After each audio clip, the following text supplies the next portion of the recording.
Kita akan bersama-sama membaca firman Tuhan yang terambil dari kitab Keluaran pasal yang ke-14 ayat 5 sampai ayat 15. Keluaran pasal 14 ayat 5 sampai ayat 15. Kita akan membacanya saling sahut bersautan.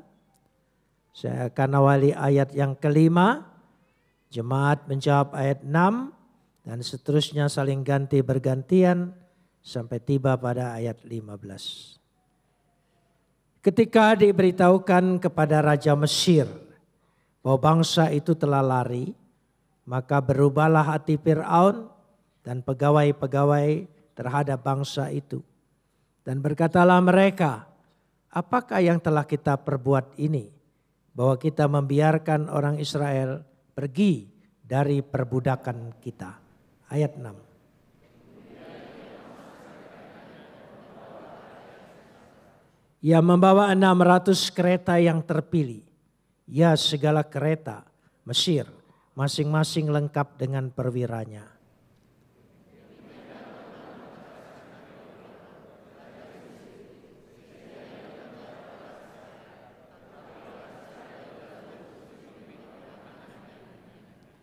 Adapun orang Mesir, segala kuda dan kereta Fir'aun, orang-orang berkuda dan pasukannya mengejar mereka dan mencapai mereka pada waktu mereka berkemah di tepi laut dekat Pi-hahirot di depan Baal Zephon.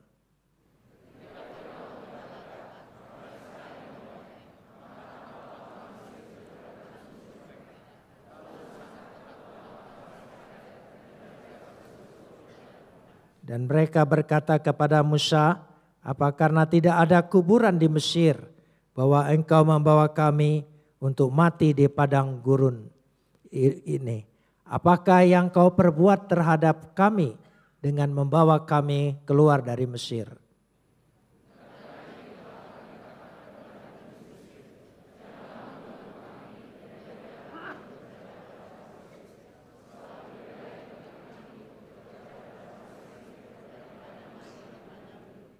Tetapi berkatalah Musa kepada bangsa itu, janganlah takut, berdirilah tetap, lihat keselamatan dari Tuhan yang akan diberikannya hari ini kepadamu.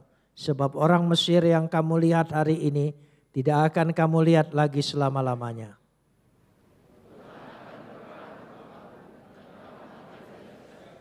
Berfirmanlah Tuhan pada Musa, mengapa engkau berseru-seru demikian kepadaku? Katakanlah kepada orang Mesir supaya mereka berangkat. Kapot leha Adonai Elohenu kapot leha. Segala kemuliaan ya Adonai Tuhanku, kemuliaan bagimu. Kata yang terakhir adalah ucapan doa bagi orang Yahudi. Diberkatilah orang yang sudah membaca firman Tuhan. Saudara yang dikasihi Tuhan, kitab Keluaran bercerita tentang orang Israel diperbudak di Mesir lalu dipanggil keluar. Kitab ini adalah menunjukkan keinginan Tuhan mempunyai umat Tuhan. Dia memilih orang Israel yang diperbudak bertahun-tahun, ratusan tahun di Mesir. Kalau kita perhatikan di sini, ini yang menjadi konsep pembentukan kitab, yaitu umat Tuhan. Jadi Tuhan punya keinginan, punya kehendak, punya rencana. Dia ingin punya umat yang spesial, umat yang dipilih oleh Dia. Tapi herannya, yang dipilih itu bukan bangsa yang sudah besar, sudah hebat. Pilih saja seumpamanya keturunan Yafet yang ada di Eropa, Norwegia, Skandinavia, Inggris yang memang sudah hebat-hebat. Tapi dia pilih bangsa yang budak, yang tidak punya martabat, yang tidak punya harkat, yang tidak punya kepandaian apa-apa.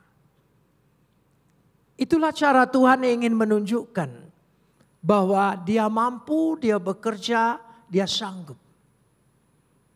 Karena itu dipilihlah bangsa ini. Bangsa yang bodoh dikatakan di situ, bangsa budak. Tapi Tuhan menginginkan. Keinginan Tuhan itu diwujudkan dalam panggilan ini. Sehingga setelah kitab Keluaran terbentuknya sebuah umat pilihan Tuhan. Maka masuk kepada kitab Imamat. Kitab Bilangan, kitab Ulangan. Karenanya Rasul Petrus menyatakan di situ. Pada 1 Petrus pasal 2 ayat 9 dikatakan. Tapi kamulah bangsa yang terpilih, imamat rajani, bangsa yang kudus, umat kepunyaan Tuhan sendiri. Supaya kamu memberitakan perbuatan-perbuatan yang besar dari Dia. Yang memanggil kamu keluar dari kegelapan kepada terang yang ajaib. Itulah konsep bagaimana ketika Tuhan memilih bangsa yang budak ini supaya keluar menjadi umat Tuhan. Perbudakan di Mesir merupakan gambaran perbudakan dosa. Sehingga dengan perbudakan dosa ini artinya budak itu dikuasai sepenuhnya. Sekali lagi saya ingin bicara tentang budak. Budak menurut konsepnya dikatakan di situ terikat selamanya oleh satu tuan. Dan dia tidak bisa bebas. Bisa bebas ada 3 jalan. Yaitu dia ditebus dengan harga yang sudah ditentukan oleh tuan yang semula.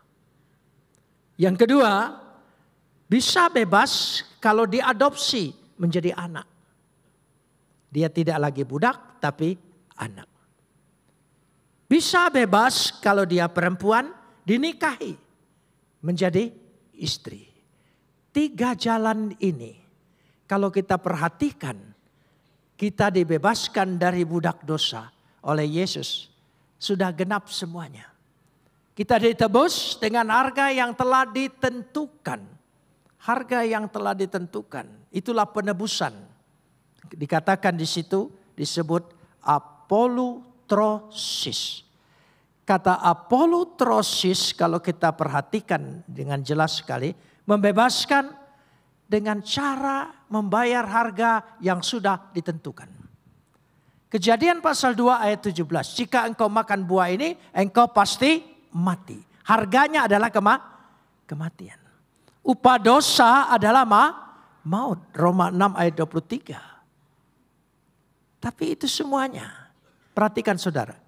Bahwa mati dan maut.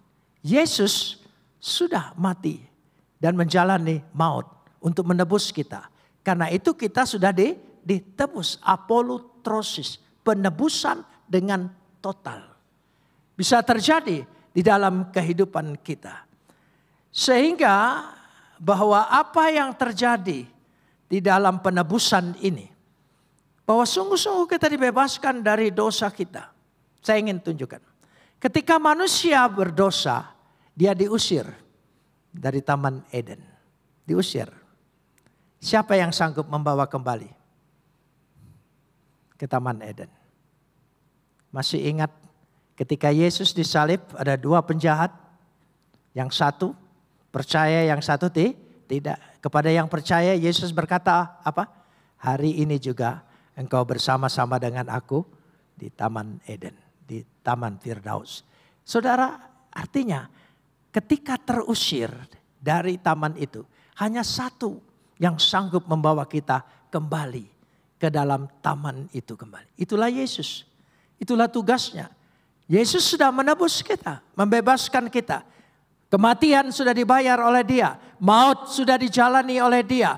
Kita betul-betul mendapat penebusan. Amin. Ya, saya ingin kasih contoh lagi supaya kita mengerti. Kasih Tuhan itu dahsyat dan luar biasa. Itu kasih Tuhan. Kalau kita perhatikan saudara, semua agama, semua keyakinan, semua kepercayaan. Percaya bahwa Tuhan itu baik. Tuhan itu kasih dan sayang. Tuhan itu welas asih. Semua konsep. Tapi itu hanya konsep. ide, hanya catatan kitab suci. Tapi bukan perbuatan. Yesus, Yohanes 3 ayat 16. Karena begitu besar kasih Tuhan akan isi dunia ini. Maka dia mengaruniakan anaknya yang tunggal. Kasih dia dibuktikan oleh perbuatan. Kasih mana yang membuktikan dengan perbuatan? Ayo. Semua berbicara tentang kasih Tuhan. Semua berbicara Tuhan itu pengasih dan penyayang. Tapi tidak ada buktinya Tuhan itu kasih buat saya. Tapi Yesus dia mati buat saya. Menebus dosa saya dan saudara. Itu bukti kasih itu oleh perbuatan. Kalau kasih tanpa perbuatan. Itu gombal saudara. Tidak mungkin. Kasih itu harus disertai dengan perbuatan. Ada yang menjanjikan mencintaimu, mengasihimu. Tapi tidak ada buktinya, tidak ada perbuatannya. Itu bukan kasih. Yesus membuktikan itu. Karena itu kita ditebus, dibebaskan karena kasih Tuhan. Katakan amin. Lalu apa balasan kita? Mengasihi Tuhan. Amin. Mengasihi dia dengan segenap hati, dengan segenap jiwa, dengan segenap akal budi kita mengasihi dia. Tapi kasih bukan omong kosong. Kasih bukan pernyataan. Kasih bukan sekedar ikrar. Kasih itu perbuatan. Saya ingin tunjuk. Ketika orang percaya bahwa Tuhan. Dia ingin mengimani dan percaya Tuhan yang sudah memberikan perintah, hukum, Taurat, hukum agama. Dia ingin mengimani perintah Tuhan itu dengan menjalaninya. Bukan hanya dengan percaya ini hukum Tuhan. Tapi menjalaninya. Bukan hanya percaya ini haram dan halal. Tapi menjalaninya. Itu membuktikan dia percaya. Dia percaya. Saya ingin tanya. Kalau kasih Tuhan sudah mengasihi kita. Dan kita ingin membuktikan kita mengasihi Tuhan. Kalau kita tidak ada buktinya. Masa kalah dengan orang yang percaya. Perhatikan sekali lagi. Saya ingin kasih contoh supaya saudara jelas bahwa mengasihi Tuhan itu lebih hebat, lebih dahsyat, lebih dari segala-galanya. Bukan hanya sekadar slogan percaya lalu sudah santai begitu saja. Tidak. Perhatikan. Banyak orang pas-pasan ekonominya. Boleh dikatakan miskin. Tapi dia berusaha. Bekerja. Dia menabung seumur hidupnya. Untuk dihabiskan. Hanya berangkat 1 kali ziarah ke tanah sucinya. Setelah itu dia miskin kembali. Tetapi tidak apa-apa. Yang penting aku sudah membuktikan. Aku sangat mentaati Tuhan yang aku imani. Lewat perintahnya ini aku jalani. Saudara, dia mau sanggup seperti itu. Kalau kita mengasihi Tuhan, kita tidak bisa membuktikan lebih daripada itu. Bohong. Saudara berkata mengasihi Tuhan. Kasih Tuhan harus dibuktikan dengan perbuatan. Amin. Dibuktikan. Kalau sekedar perpuluhan, itu baru hukum Tuhan. Belum kasih Tuhan. Perpuluhan itu hukum Tuhan. Orang yang mengasihi Tuhan harus lebih dari itu. Amin. Ya. Kalau standarnya seperti ini. Saya ingin bicara supaya kita sungguh-sungguh membuktikan bahwa kita mengasihi Tuhan. Bukan hanya main-main. Coba ibu-ibu. Dia mengasihi sekali. Dia mau menyerahkan dirinya. Mengikrarkan seumur hidup. Buat laki-laki yang dia percayai mencintai dia. Dia buktikan. Kadang-kadang ibu-ibu boleh dikatakan. Bekerja lebih daripada pembantu loh. Tapi dia tidak merasa bahwa dia pembantu. Kenapa? Karena dia mengasihi keluarganya kan. Mengasihi anak-anaknya. Dia buktikan itu. Saya lihat banyak sekali. Dari pengalaman saya maupun melihat yang lain. Ibu-ibu kalau sakit. Ya, sakit apapun juga dia tetap berusaha untuk melihat suaminya, anaknya makan beres atau tidak. Ya, dia berusaha bangun untuk melihat. Bapak-bapak kalau sakit terkapar langsung seharian. Tidak bangun-bangun, dia tidak peduli yang lain sudah makan atau tidak. Itu bukti kasih. Makanya ada 2 wanita keramat dalam hidupmu. Ibumu dan istrimu. Hati-hati, itu wanita keramat. Tidak usah pergi ke kuburan keramat. Ya, di rumahmu ada 2 wanita keramat. Ibumu dan istrimu. Itu keramat, saudara. Karena dia betul-betul 9 bulan 10 hari dia mengandung. Ya, tidak pernah ada ibu mengandung dan mungkin tidak bisa. Ketika dia mengandung dia berkata, capek taruh dulu. Gak bisa. Dia bawa terus. Dalam suka dukanya. Apalagi ketika mengandung dia dikhianati oleh orang yang mengasihi dia. Sakitnya itu. Bukan hanya di sini. Di perutnya juga ikut sakit. Di kandungan, di rahimnya. Kenapa wanita tulangnya gampang sekali keropos?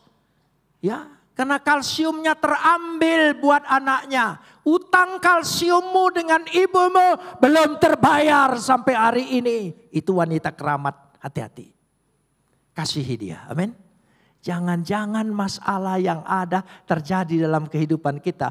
Dosamu terhadap ibumu, terhadap istrimu. Saya ingin kasih contoh. Saya di penjara 6 tahun. Maaf kalau saya bolak-balik kisah ini. Ini berkesan betul. Saudara, kalau tidak percaya silahkan saudara masuk penjara seminggu atau sebulan saja saudara. Pasti saudara berkesan. Ini 6 tahun. Ya, pindah-pindah. Tidak ada masalah di Surabaya, tapi saya dipindahkan ke Surabaya supaya di Jakarta tidak terlalu heboh. Dipindahkanlah saya ke Kalisosok. Saya di penjara Kalisosok, dipendam di sana 2 tahun 5 hari. Sebelum dipindahkan lagi ke Jakarta. Di Kalisosok saya selnya dimasukkan di rumah sakit. Itu penjara ada rumah sakitnya. Jadi bukan di bangsal sakitnya tapi di kamar-kamar. Dan kamar itu bekas Diponegoro di penjara waktu itu. Katanya banyak hantunya di situ. Saya dimasukkan di sana. Saya tidak rasa takut. Karena kalau memang betul kata orang di situ ada hantu Diponegoro yang naik kuda. Saya mau sekali naik kudanya keluar saudara ya. Ya orang kalau sudah terlalu susah dalam titik kesusahan, penderitaan yang paling susah, gak ada yang ditakuti lagi. Jadi kalau saudara masih takut dalam kesusahan, itu berarti belum susah beneran. Nah, itu belum susah beneran. Kalau susah beneran udah habis takutnya. Saudara. Jadi jangan susah yang tanggung-tanggung ya. Saudara itu yang buat engkau takut. Jadi kalau kita takut berarti kesusahan penderitaannya masih tahap menengah. Tidak apa-apa, Tuhan pasti tolong. Nah saya diminta oleh dokter karena dokternya kebetulan anak Tuhan dua-duanya. Saya disuruh membantu mencatat buat kartu orang sakit. Jadi nama ini. Mungkin yang lain goblok jadi saya dipilih untuk nyatat itu. Nah saya bilang dengan dokter, dok saya ingin survei. Ya dari jam 2 siang kan sudah selesai. Sampai jam 5 sore boleh enggak saya wawancara dengan orang-orang yang di penjara. Yaitu yang seumur hidup. Yang 20 tahun, 15 tahun, terus sampai copet yang 1 tahun. Boleh diizinkan. Saya tes semua, saya wawancara. Di luar dugaan saya. Ternyata mereka berkata, kenapa kamu sampai ketangkap? Kenapa sampai begini? Rata-rata jawabannya, karena saya durhaka dengan ibu saya. Saya mengkhianati istri saya. 2 orang ini ternyata penyebab mereka menderita. Makanya saya berani berkesimpulan bahwa ada 2 wanita keramat dalam hidupmu. Ibumu dan istrimu. Hati-hati. Jangan suka mendustai istrimu. Amin. Nggak, percuma. Bohong dengan istri itu percuma. Dia belajar bohong langsung dari sumbernya. Saudara, dari siapa coba? bapak pembohong. Kita belajar, Adam belajar bohong dari Hawa. Hawa belajar langsung dari, makanya hati-hati saudara. Gak bisa kita bohongin. Begitu laki-laki mau bohongin perempuan bicara, kau belajar dari saya. Iya, makanya perempuan itu kalau dibohongin, perhatikan saudara. Pura-pura percaya, pura-pura itu. Oh saya dari sini mampir sini dulu, ini dulu makan sini. Ya iya, padahal dia enggak percaya itu. Walaupun kita HP main jari sana sini, dia di sebelah sana, kita di sebelah sini. Kita pikir dia tidak tahu. Oh dia tahu getaran jari-jari WA siapa. Dia tahu itu saudara. Apa WA bisnis atau WA selingkuh, dia tahu. Makanya hati-hati jangan jarpendos, jari-jari penuh dosa. Ya bertobatlah. Kasih itu tidak ada ketakutan. Amin saudara. Kenapa kasih tidak ada ketakutan? Mencintai lebih dari segala-galanya. Saudara mengasihi Tuhan? Buktikan. Amin. Buktikan kita mengasihi. Yang kedua dikatakan di situ adalah harizomai. Kata harizomai itu diampuni. Ya, diberikan anugerah, dianugerahkan. Berdasarkan yang berkuasa untuk menghukum. Jadi dia harus dihukum tapi dia ampuni. Bukan diampuni oleh pihak lain. Diampuni pihak yang seharusnya menghukumnya. Upah dosa adalah maut. Dia ampuni itu. Kita sudah diberikan itu. Yang ketiga adalah aphesis. Aphesis adalah membebaskan. Ya, artinya mengampuni, membebaskan atau membatalkan hukuman itu. Masih ingat ketika Yesus berbicara dengan perempuan yang ketangkap basah? Ya. Lalu Yesus berkata, "Pergilah, dosamu sudah diampuni." Itulah pengampunan karena dia punya hak untuk itu. Yang keempat adalah hilasterion, pendamaian atau pengalihan atau dialihkan. Artinya semestinya kita menerima hukuman maut, hukuman mati dialihkan kepada Yesus yang sanggup menanggung hukuman itu. Sehingga betul-betul kita dibebaskan karena pekerjaan Tuhan. Kita masuk sekarang pada ayat pembahasan. Itu tadi baru pembukaan. Ya saudara, kita masuk sekarang pada pasal 14 ayat yang kelima. Ketika diberitahu kepada Raja Mesir bahwa bangsa itu telah lari, tolong sambung, maka apa? Berubahlah hati Firaun. Berubah hati. Mengapa Tuhan izinkan? Bahkan Tuhan bukan tambah berubah, mengeraskan hatinya. Berubah. Tapi kata berubah di sini memakai kata hafak. Berubah ke arah negatif. Dari baik menjadi jahat. Kalau dari jahat menjadi baik, bahasa Ibraninya beda. Bukan hafak, tapi naham. Mengapa Tuhan ubah? Tuhan punya rencana, Tuhan punya kehendak. Sehingga ketika Firaun ya dengan tentaranya ayat 6 dan 7 mengejar orang-orang Israel. Ya, dia mengejar. Dia bawa semua besertanya. Kita perhatikan di sini. Kemudian ia memasang keretanya, membawa rakyatnya serta membawa 600 kereta perang yang terpilih, yang termodern. Segala kereta Mesir, masing-masing lengkap dengan perwiranya. Dikatakan di situ tentara khusus Amo itu berarti tentara pilihan, pasukan khusus. Kalau tentara biasa bahasa Ibraninya Safak. Kalau Amo itu berarti orang-orang pilihan. Orang-orang memang betul-betul pasukan hebat. Mengejar budak. Mengejar orang tidak berdaya. Mengapa Tuhan izinkan itu? Tuhan ingin menunjukkan, aku berkuasa lebih dari segala-galanya. Jangan takut, amin. Tidak ada yang lebih hebat. Apapun yang kita hadapi, musuh apapun kita hadapi, tidak ada yang lebih hebat. Lebih kuasa dari Tuhan. Tuhan lebih berkuasa segala-galanya, amin. Jelas dikatakan di situ. Musuh yang mengancam, membawa segala kereta perangnya. Kereta-kereta pilihan, sebab disebut lakah amo. Tapi semua, ayat 8 dan 9. Semua berada di bawah kendali Tuhan. Semua berada di bawah kendali Tuhan. Ya, Tuhan membiarkan terjadi. Saudara, begini. Kita aplikasikan.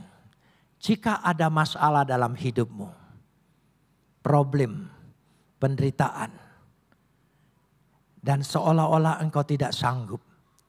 Begitu besar beban itu kita harus pikul. Kenapa Tuhan izinkan? Tidak ada kuasa yang tidak berada di bawah kendali Tuhan. Katakan dengan semua masalah, persoalan dalam hidupmu, semua berada di bawah kendali Tuhan. Dia mampu mengalahkan segala-galanya. Tapi kalau Tuhan izinkan, Tuhan izinkan. Tuhan ingin menunjukkan kepadaku sesuatu yang lebih besar lagi. Lebih dahsyat lagi. Lebih hebat lagi. Saudara ingin melihat perbuatan Tuhan yang besar? Amin. Bukankah tadi dikatakan dalam 1 Petrus? Ya, engkau dipilih untuk menjadi umat Tuhan. Untuk menceritakan perbuatan Tuhan yang ajaib. Amin. Ya. Kita harus menghadapi sesuatu yang dahsyat sekali. Tuhan izinkan itu semua. Supaya dengan jalan demikian kita bisa melihat di bawah kendali Tuhan. Kita langsung sekarang pada ayat yang ke-10. Ayat 10. Ketika Fir'aun telah dekat. Tolong sambung. Sampai situ dulu. Ketika Fir'aun telah dekat. Orang Israel menoleh. Maka tampaklah orang Mesir bergerak apa? Ini bahasa aslinya bagus sekali. Saya senang sekali. Higrib sudah dekat. Ya, sudah dekat. Kenapa dia sudah dekat? Ya, karena dia menoleh. Musuh jadi higrib. Kelihatannya nosea, menyusul. Saya pelan-pelan supaya kita lihat. Ini musuh mengejar. Kenapa menjadi musuh itu kelihatan lebih dekat?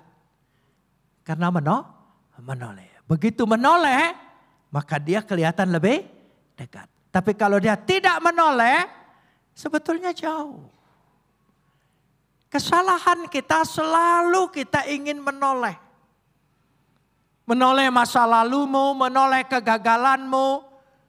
Kita noleh terus sehingga kita seolah-olah kita tidak bisa bergerak. Kita tidak bisa berbuat, kita tidak bisa berhasil, kita tidak bisa melangkah. Itu karena kita menoleh terus. Jangan menoleh. Gagal boleh. Berantakan boleh. Di belakangmu. Harapan kita di depan kita. Katakan amin. Di depan, jangan menoleh. Dia tidak akan menguatkan imanmu. Dia melemahkan engkau. Dia menawan engkau. Dia membuat engkau kakimu berat untuk tidak melangkah. Engkau akan dikuasai ketakutan. Ini salah satu kita belajar. Bangsa Israel. Ya, memang itu.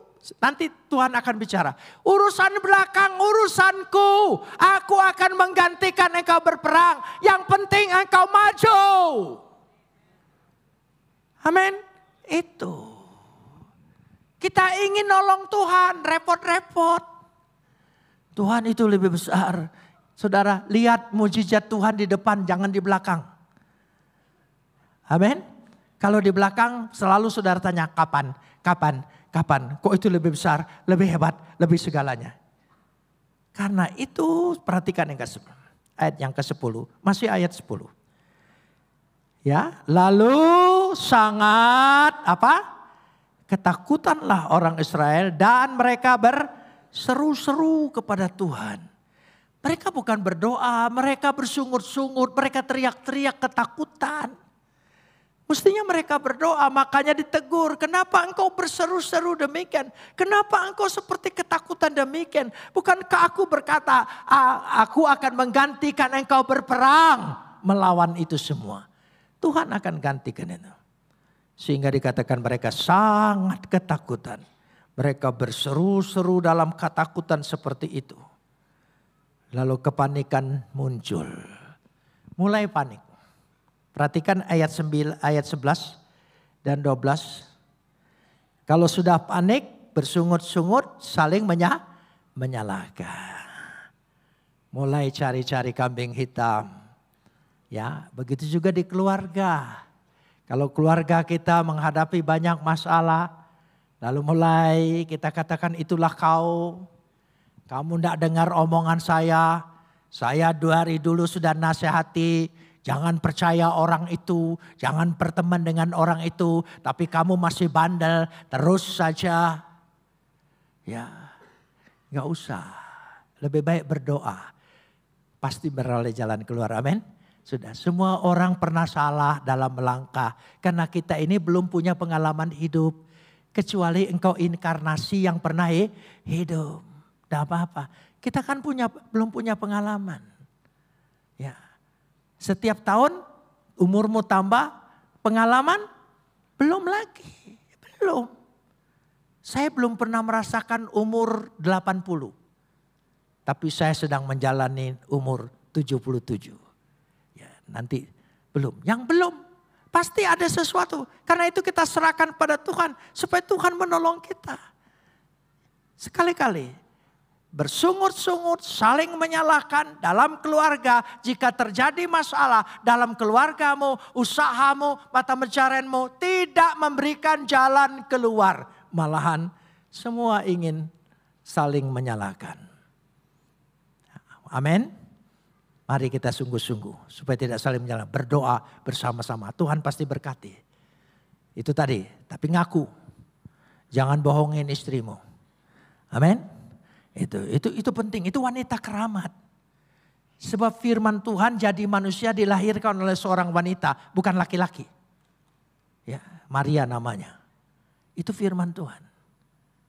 Jadi mulai hari ini, kalau siang ini saudara merasa durhaka dengan orang tuamu, minta maaf dengan ibumu. Amin. Ya, pegang tangannya, cium dia, maafkan saya. Amin. Ya, istri-istri maafkan suamimu, bilang, saya selama ini bohongin kamu. Ternyata uang yang di sana tidak saya kirim ke sana, tapi kirim ke tempat lain. Berani ngaku? Jujur. Pasti diberkati. Saudara ingin diberkati? Ya, ambil langkah itu, jangan takut. Terjadi pergolakan pertama, enggak apa-apa. Itu reaksi, emosi, itu biasanya seperti itu. Tapi lama-lama percayalah, saudara. Akan ada damai sejahtera. Tuhan pasti berkati. Amin. Tuhan pasti berkati. Ayo jujur. Hari Minggu ini kita sekali-kali jujur. Amin. Ya. Mulai aku saudara. Jujurlah dengan istrimu. Mulai berkata-kata. Amin. Ya, ini penting sekali. Ya. Tidak usah bohong. Saya katakan tadi. Mari kita lihat pertolongan Tuhan. Ayat 13. Ayat 13. Kita lihat bersama-sama ayat yang ke-13. Ya, tetapi berkatalah Musa kepada bangsa itu apa? Jangan takut. Berdirilah tetap. Lihatlah keselamatan dari Tuhan yang akan diberikannya pada hari ini kepadamu. Satu persatu saya bahas ayat bagus sekali. Ini ayat emas. Jangan takut. Eltiraum. Jangan takut. Kenapa? Ketakutan tidak menyelesaikan masalah. Ketakutan tidak akan menguatkan imanmu. Ketakutan tidak akan membuka jalan keluar. Ketakutan akan menggerogoti kepercayaanmu. Karena itu jangan takut. Takut itu berbahaya. Ya, lebih baik takutlah apa yang kau takuti. Bisa ngerti? Nah ini, saya harus jelaskan. Ketakutanmu itu sendiri lebih berbahaya daripada apa yang kau takuti. Yang kau takuti itu belum tentu betul-betul takut. Salah satu contoh, ya seringkali orang berpikir takut dengan setan, takut dengan setan. Sampai ada istilah berdiri bulu kuduknya. Di mana setan bisa membuat bulu kuduk berdiri, saudara? Tidak ada itu, saudara. Jadi kalau saudara melihat di rumah ke tempat gelap, di belakang, di halaman ada sekelebat, itu sekilas mata. Tapi seandainya ada makhluk lain yang kau lihat, percayalah, itu malaikat. Jangan percaya hantu, percaya apa? Malaikat. Sebab ada ayatnya, ya, malaikat-malaikat berkemah di tengah-tengah orang percaya. Saudara percaya? Di rumahmu itu malaikat berkemah. Di belakang, di halaman, itu berkemah. Jadi kalau engkau lihat ada rasa makhluk aneh, itu katakan apa? Malaikat. Katakan lagi apa? Malaikat. Karena jangan dibilang hantu. Ya kenapa? Berarti engkau punya karunia kehantuan terlalu banyak, saudara. Ya, lebih baik percaya malaikat. Kalau percaya malaikat tidak ada ketakutan. Sukacita, senang sekali. Sewa satpam mahal. Ya. Tapi ada malaikat yang menjaga kita. Jangan takut. Berdirilah tetap. Ya, hiyatspu artinya ambil posisimu. Posisi yang berjaga-jaga, posisi yang siap-siap, posisi yang berdoa, posisi untuk siap menang. Ya, dikatakan di situ. Lalu dikatakan, lihatlah keselamatan ureu et Yasua ata Adonai. Keselamatan dari Tuhan. Tuhan sedang berbuat, keselamatan itu sedang berlangsung. Ya, itu milik kita. Tadi saya katakan kita mewarisinya. Tuhan itu baik, Tuhan itu segalanya. Karena itu jangan berbagi. Kita percaya Tuhan. Sekaligus dikatakan dengan jelas sekali, yaitu yang akan ia berikan. Ya, Asher ya Asih. Asher ya Asih. Tuhan akan berikan keselamatan, kemenangan bagi diri kita. Saudara, amin. Keselamatan Tuhan berikan, kemenangan Tuhan berikan, jalan keluar Tuhan berikan. Ya Asih. Hayom hari ini juga. Saudara mengimani? Hari ini juga. Percaya, kalau percaya Tuhan itu penuh. Tanda orang mengasihi, tanda orang mencintai itu penuh. Tidak ada persyaratan, sepenuhnya.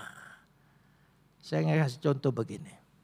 Segala puji, hormat, kemuliaan bagi Tuhan. Coba katakan bersama. Segala puji, hormat, kemuliaan bagi Tuhan. Amin.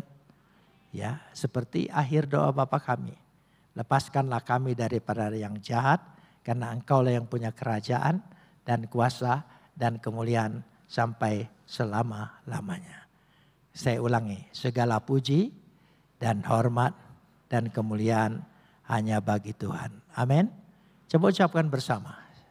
Segala puji, hormat dan kemuliaan bagi Tuhan. Saudara mengamini? Ya. Jadi kalau saudara berbuat sesuatu, tidak menerima pujian, tidak menerima kehormatan, jangan marah. Karena semuanya sudah serahkan dengan Tuhan. Kalau saudara ingin mendapat pujian, mendapat kehormatan, berarti saudara bersaing dengan Tuhan. Saudara anggap, saudara berlawanan dengan Tuhan. Kalau begitu ngomongnya begini, segala puji, hormat, kemuliaan bagi dua dengan Tuhan. Saudara mau begitu?